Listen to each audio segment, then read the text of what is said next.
Monsieur Louis a demandé pour intervenir, il a demandé pouvoir intervenir pendant une demi-heure. Je lui passe donc la parole.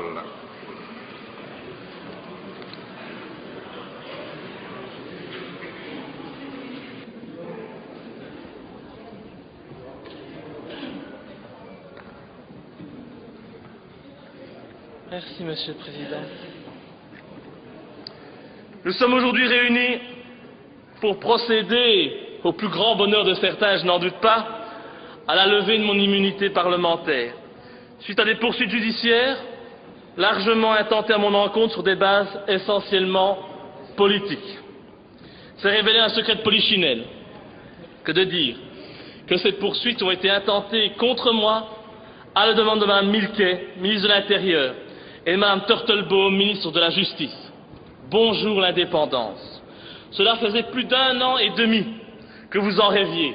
La justice a enfin décidé et répondu à vos attentes en demandant mon renvoi devant la Chambre du Conseil de Bruxelles le 21 janvier 2014 à 9 h. Et j'invite d'ailleurs tous les citoyens belges qui veulent me soutenir à venir nombreux à cette audience. Parce que si le politique tente d'influencer la justice, je demanderai au peuple de Belgique de se mobiliser pour garantir l'indépendance de l'institution et mettre la pression sur le tribunal. Et comme le règlement de la Chambre le prévoit, j'ai décidé de prendre la parole cet après-midi afin d'assurer ma défense, si on peut dire. Et en bon démocrate que vous êtes, j'imagine que vous aurez la décence de me laisser l'exprimer dans le calme et jusqu'au bout. Alors la première chose qu'on me reproche, c'est d'avoir recelé des pièces du dossier Dutroux et de l'avoir diffusé. Recelé, ça veut donc dire que le dossier a été volé. Ah bon, je ne savais pas. Le dossier Dutroux a été volé. Moi, j'ai lu ça nulle part. J'ai lu ça nulle part dans les journaux. Et donc, dois-je comprendre que l'État belge est incapable de protéger le dossier judiciaire le plus important des 20 dernières années? C'est possible, hein, vu qu'on a bien été capable de laisser Dutroux s'évader. Dans ce pays, tout est possible. Et c'est aussi comique d'oser parler de recel, alors que le dossier Dutroux a été jugé en 2004 en audience publique devant la cour d'assises d'Arlon. Je dois rappeler que ce dossier a dès lors été largement diffusé auprès des journalistes et des organes de presse afin d'alimenter leur gazette. Et nous savons tous aujourd'hui que tous les organes de presse sont en possession de ce dossier sensible. Mais allez, admettons, je veux bien vous faire plaisir, admettons que ce dossier que j'ai reçu d'un ancien parlementaire, un membre de l'ancien parti vivant, M. Albert Mailleux, et non d'un criminel, hein. Imaginons que ce dossier ait été volé. Pourriez-vous me dire pourquoi je suis le seul à être poursuivi pour en avoir eu quelques pièces en ma possession?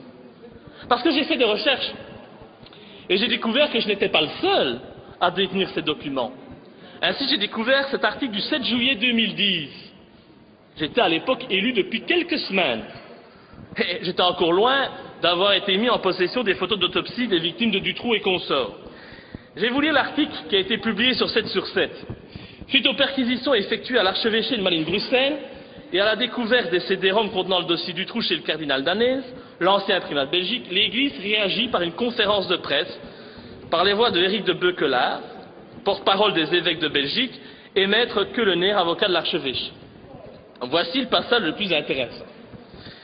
Les documents relatifs au dossier judiciaire de Julie et Mélissa découverts lors de perquisitions à l'archevêché de Malines le 24 juin ont été envoyés par un tiers à Monseigneur Léonard.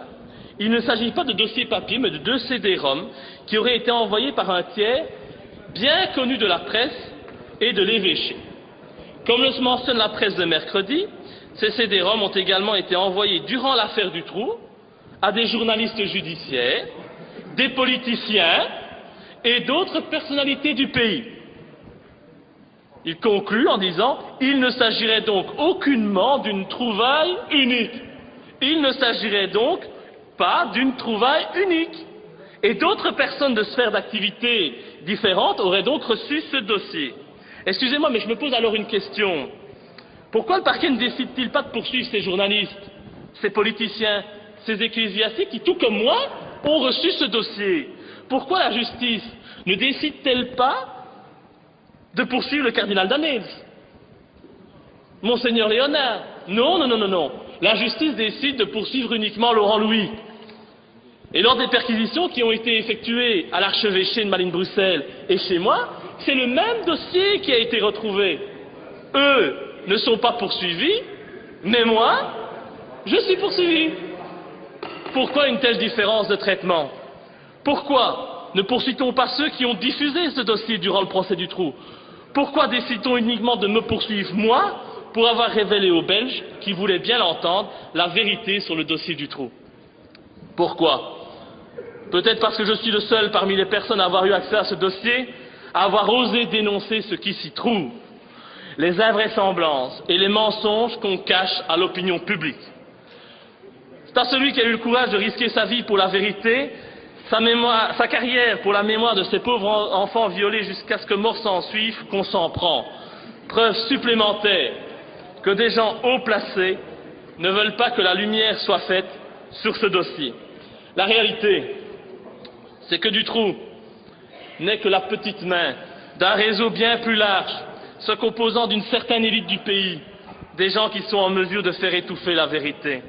Et pour rappel, la justice a voulu nous faire croire que les fillettes, Julie et Mélissa, étaient mortes de faim dans la cage du Trou lorsque ce dernier avait été incarcéré quelques semaines pour une affaire de vol.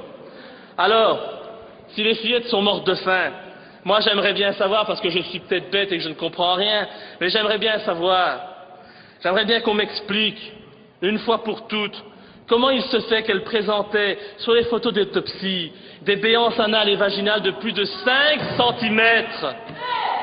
Mais c'est vrai, madame, vous avez peur de dire la vérité. Vous voulez me faire croire qu'elles se sont faites cela toutes seules dans la cache. Et pourquoi? Pourquoi a-t-on refusé d'analyser les 6000 traces ADN retrouvées sur les fillettes et dans les caches? Du sang, du sperme, des cheveux, des poils. Pourquoi n'a-t-on pas été plus loin? Avait-on peur de retrouver la trace de personnalité influente? Je suis quand même bien en droit de me poser cette question partagée par l'ensemble du peuple belge. Et j'aimerais profiter de cette tribune pour vous dire que ma démarche, et Mme Fonck aurait dû entendre ça, elle a été soutenue en juillet 2012 par la grand-mère de Julie Lejeune en personne. Cette grand-mère qui m'a contacté lors de mes révélations pour m'apporter son soutien. Mais vous ne voulez pas l'entendre. C'est pourtant la grand-mère de Julie qui m'a apporté son soutien. Cette dame s'est plainte auprès de moi de n'avoir jamais eu accès aux photos des fillettes, son beau-fils lui ayant interdit de les voir. Cette dame était prête à me soutenir, visiblement, mais elle s'est finalement abstenue par respect pour le frère de Julie. Me soutenir aurait eu comme conséquence qu'elle se serait opposée à son ex-beau-fils, Jean-Denis Lejeune, qui a été manipulé par le pseudo-journaliste Marmette de Penningen, manipulé par les politiques et la justice pour qu'il ferme les yeux sur la réalité de la mort de sa fille. C'est une vérité difficile à entendre, mais je ne l'invente pas. La justice me reproche ensuite d'avoir outragé le Premier ministre, Di Rupo, un comble. J'ai outragé l'homme qui, tous les jours, depuis sa nomination, se moque des citoyens et de ses électeurs en menant une politique ultralibérale et en pratiquant la chasse aux chômeurs, malgré ses prétendus idéaux socialistes. Dingue, c'est plutôt lui qui mériterait d'être jugé par un tribunal pour haute trahison. Mais bon, passons, c'est un autre sujet. Donc j'ai eu la mauvaise idée d'accuser le Premier ministre d'être un pédophile. Ouais, c'est peut-être une mauvaise idée si j'avais voulu faire carrière en Belgique et espérer rentrer dans un gouvernement de vendus, mais j'estime qu'il était de mon devoir d'informer la population sur la personnalité de l'homme le plus puissant du pays. C'est pour moi un devoir en tant qu'élu de la nation que d'informer les citoyens des vices et des crimes commis par nos élus. C'est ce que je me suis contenté de faire. Alors c'est vrai, Di Rupo n'a jamais été condamné pour pédophilie, mais un nombre très important de plaintes ont été déposées contre lui pour de tels faits, toujours pour les mêmes faits. C'est bizarre, non? Comme on dit chez nous, il n'y a pas de fumée sans feu. Mais le plus inquiétant, c'est que la destination a toujours été la même pour ces plaintes. La poubelle. Et c'est ça que je veux pointer du doigt. Les prétendues victimes étaient à chaque fois des criminels qui voulaient profiter de la notoriété de notre pauvre petit Elio. C'est tellement plus pratique de jeter le discrédit sur les victimes. En plus, quand on fait cela 5-6 fois et qu'on tourne les victimes en ridicule, on évite que d'autres personnes aient encore le courage de dénoncer les faits dont ils sont victimes. Pourtant, des PV, il y en a eu, comme celui de la police de Namur, portant le numéro 12-852/98, dans lequel est auditionné Jean-Marie Rulens, client de la boîte La Brique à Liège, qui déclare que Di Rupo s'y amusait avec des jeunes de plus ou moins 14 ans et qu'il les payait 15 000 francs, 375 € pour des gâteries, fellations et sodomies. L'audition de ce Rulens contient de nombreux détails. Il n'y a rien de farfelu dans ses propos. Et je peux même vous dire que j'ai moi-même rencontré un de ces jeunes qui fut jadis victime des pulsions sexuelles de Di Rupo. Cet homme qui a été violé, je suis désolé, c'est dur à dire, violé par notre Premier ministre alors qu'il n'avait que 14 ans. Cet homme est démoli, il a été harcelé par le système pour qu'il se taise, tout a été fait pour qu'il se fasse passer pour un fou, et aujourd'hui, il a d'ailleurs été interné par la justice. Imaginez comme c'est pratique. C'est révéler un secret de polichinelle que de dire que ces poursuites ont été intentées contre moi à la demande de Mme Milquet, ministre de l'Intérieur, et de Mme Turtelbaum, ministre de la Justice. Bonjour l'indépendance.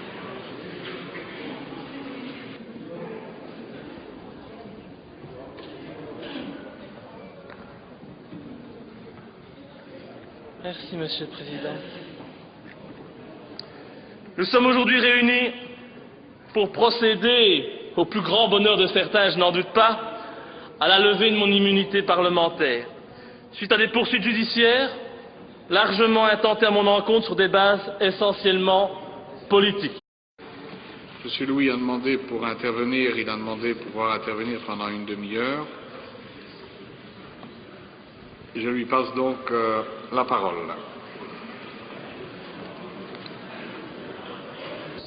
Cela faisait plus d'1 an et demi que vous en rêviez. La justice a enfin décidé et répondu à vos attentes en demandant mon renvoi devant la Chambre du Conseil de Bruxelles le 21 janvier 2014.